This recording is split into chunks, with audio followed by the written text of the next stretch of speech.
Acara ini diselenggarakan oleh Majelis Tuhan Nasional.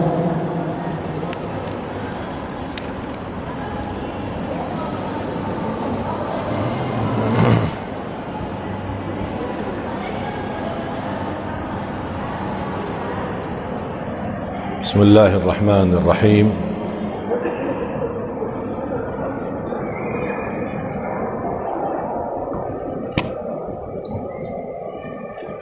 Assalamualaikum warahmatullahi wabarakatuh.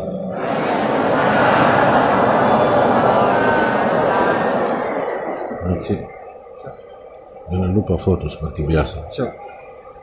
Alhamdulillahi Rabbil Alamin. Ashhadu an la ilaha illallah wahdahu la sharika lah, waliyus salihin, wa ashhadu anna sayyidana wa nabiyyana Muhammadan abduhu wa rasuluh, as-sadiqul amin. Allahumma salli wa sallim wa barik ala sayyidina Muhammad wa ala alihi wa sahbihi wa man tabi'ahum bi ihsanin ila yaumiddin. Subhanaka la ilma lana illa ma 'allamtana innaka antal alimul hakim. Alhamdulillah, syukurillah. Dan saya muliakan Amir Masjid, semua keluarga besar, imam, muazzin, bilal, remaja, bapa ibu, alim ulama, para asatiz, para kiai, para guru, kaum muslimin muslimat, semoga senantiasa dimuliakan dan diberkahi Allah Subhanahu wa taala.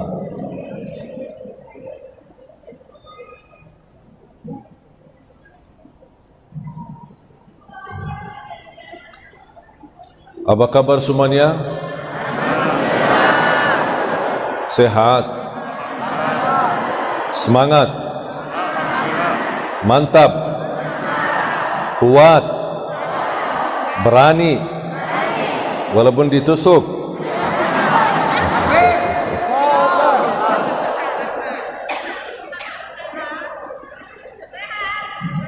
Alhamdulillah, sehat walafiat.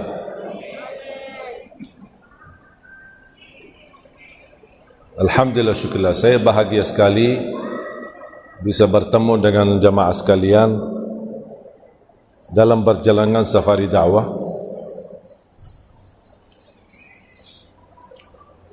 Alhamdulillah, kita masih terus melanjutkan perjuangan untuk mencetak 1 juta penghafal Al-Quran.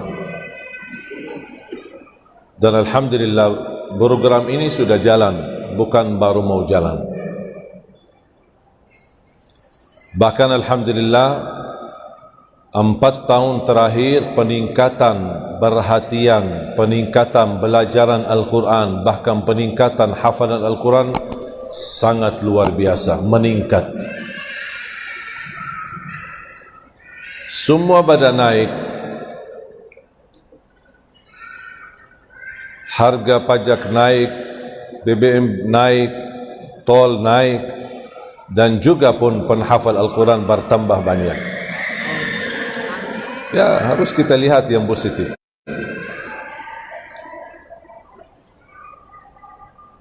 Saya masih ingat pertama kali saya dapat kesempatan berada di Indonesia tahun 2008. Dan saya berkesempatan mengimami salat tarawih di Masjid Agung Sunda Kelapa, Menteng, Jakarta Pusat.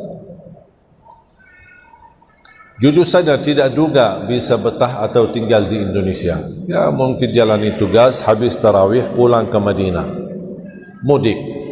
Bapak ibu mudik kan lebaran, saya juga mudik pulang ke Madinah. Saya begitu selesai dipanggil, diundang lagi 2009, diundang lagi 2010, mundar-mandir bolak-balik antara Madinah sama Indonesia. Lama kelamaan, sedikit demi sedikit sudah belajar bahasa Indonesia. Saya membayangkan ada kemarin yang mengirimkan rakaman saya ketika saya mengisi tadarus Al-Quran dalam bahasa Arab di Masjid Agung Sunda Kelapa, karena belum bisa bahasa Indonesia.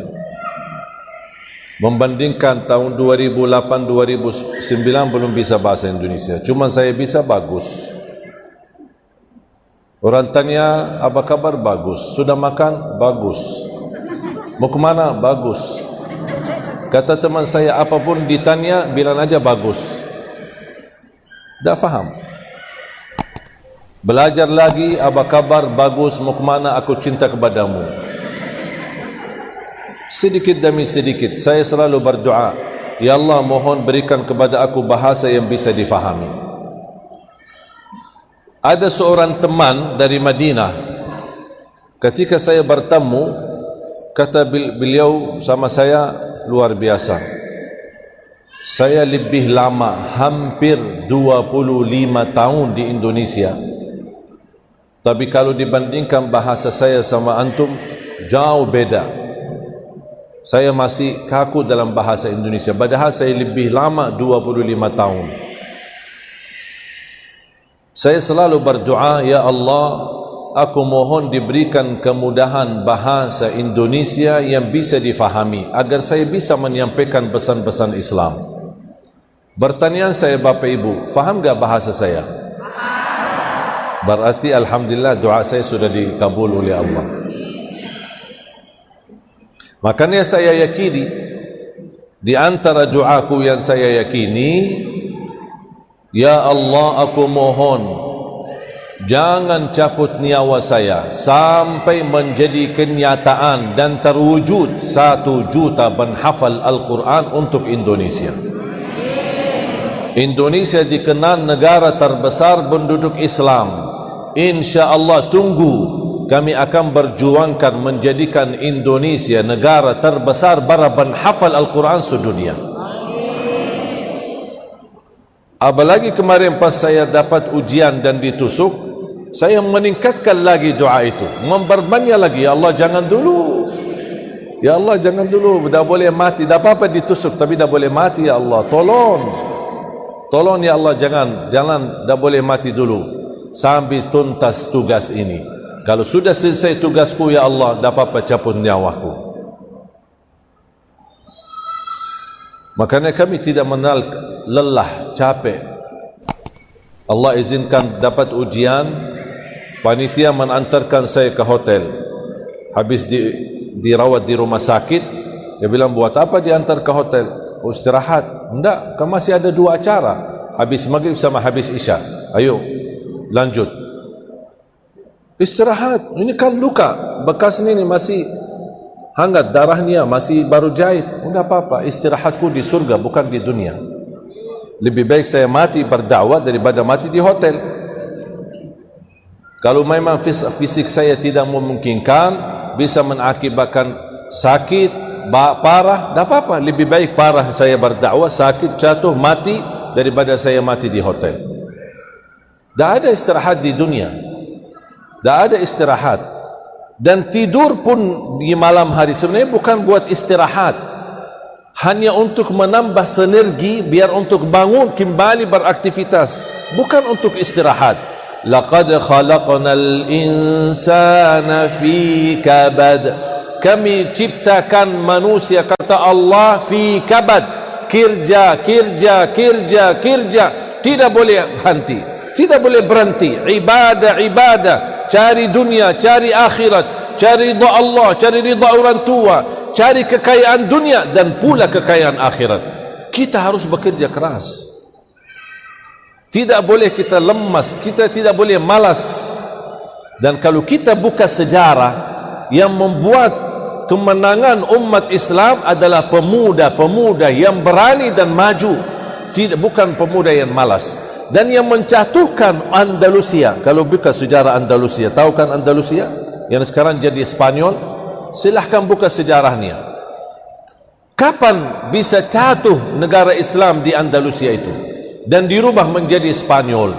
Ketika sudah umat Islam tidak mau bekerja lagi untuk Islam, tidak mau bersatu untuk Islam, menjauh dari masjid, menjauh dari Quran, menjauh dari dakwah, dan sibuk hanya bacaran dan urusan dunia.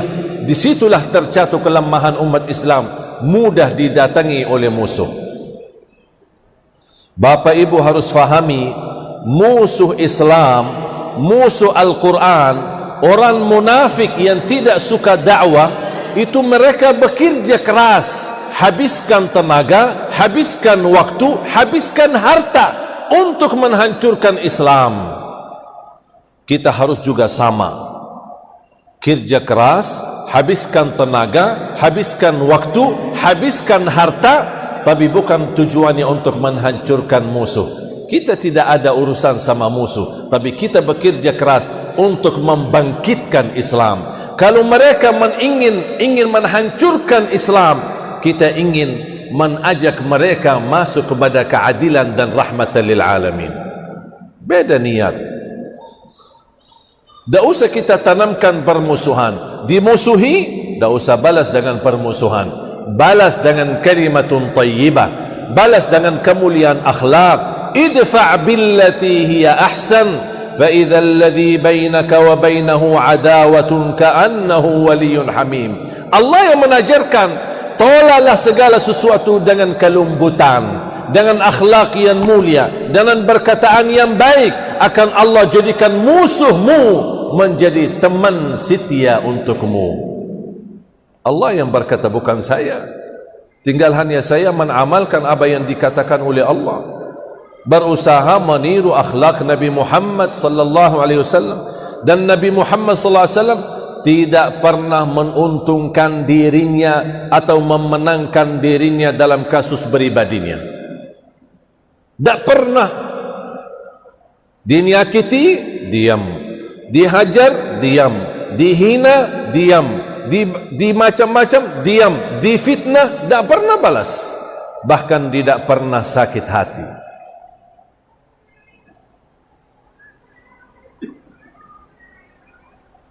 Nabi kita, Nabi Muhammad, Nabi yang paling mulia akhlaknya.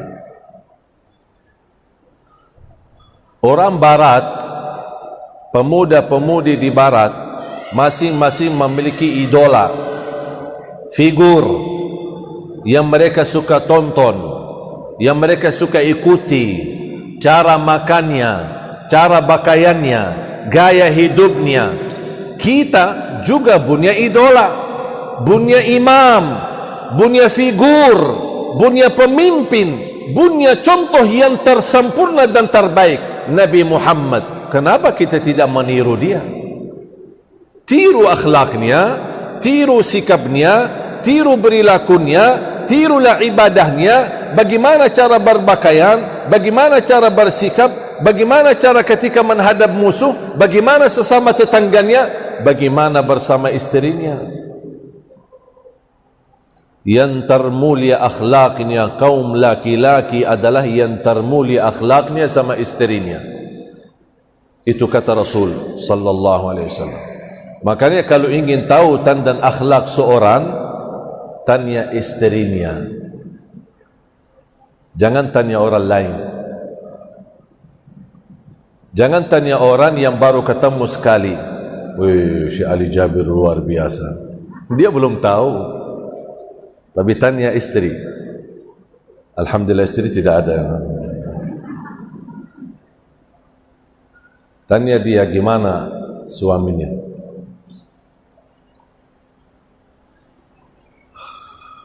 Kalau kita mampu meniru akhlak Nabi Muhammad, wallahi nikmat. Rumah kita sakinah, mawaddah, warahmah. Hidup kita tenang. Kemanapun kita pergi tidak ada kekhawatiran. Nabi Muhammad. Cukup yang memuji akhlak Nabi Muhammad adalah Allah. Wa innaka la'ala khuluqin azim. Engkau ya Muhammad memiliki akhlak yang sangat agung. Kata siapa? Allah. Kepada siapa? Nabi Muhammad. Akhlak yang sangat agung. Tak ada kalimat yang lebih tinggi daripada kita.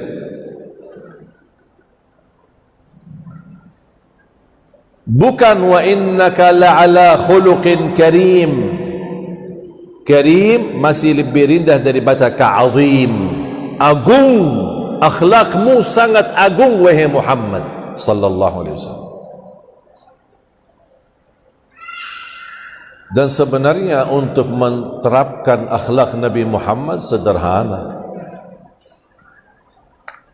tidak susah, tidak sulit,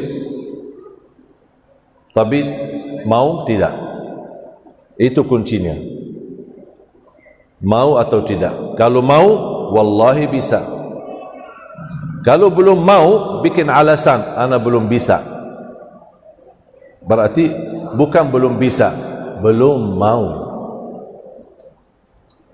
Sama dengan kebiasaan kita sama Al-Quran. Allah menjanjikan, وَلَقَدْ يَسَّرْنَا الْقُرْآنَ لِلذِّكْرِ فَهَلْ مِن. Kami telah memudahkan Al-Quran untuk dibelajari. Fahal mim muddakir, siapa yang mau belajar? Mana yang mau belajar, kata Allah. Kalau ada kemauan, pasti dapat kemudahan. Tapi kalau tidak ada kemauan, tidak dapat kemudahan. Orang berkata, saya sebenarnya ingin belajar Al-Quran. Kok susah? Bukan susah. Al-Quran bukan susah, tapi kami belum terbiasa. Ayo ikuti saya. Al-Quran bukan susah, tapi kami belum terbiasa. Memang karena belum terbiasa aja membuat kita merasa susah Al-Quran. Padahal Al-Quran tidak susah. Bukan kata saya, tapi Allah yang menjanjikan kemudahan. Kami telah memudahkan, bukan akan memudahkan. Artinya apa? Janji Allah sudah lunas. Allah sudah memudahkan, bukan akan memudahkan. Kami sudah memudahkan Al-Quran untuk dibelajari. Siapa yang mau belajar? Mudah baca, mudah hafal, mudah menhayati, mudah menamalkan. Tinggal kita tingkatkan kemauan. Semakin tinggi kemauannya kepada Al-Quran, semakin dapat ilmunya dan kemudahannya.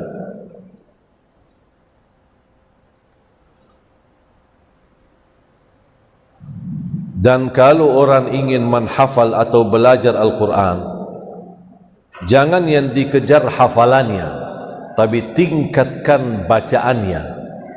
Membaca dengan benar, bukan membaca dengan banyak.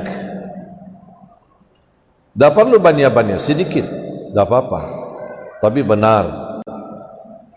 Bahkan berita gembira, bukan hanya orang yang mendapatkan pahala, orang yang membaca, tapi juga orang yang mendengar Al-Quran dapat pula pahalanya.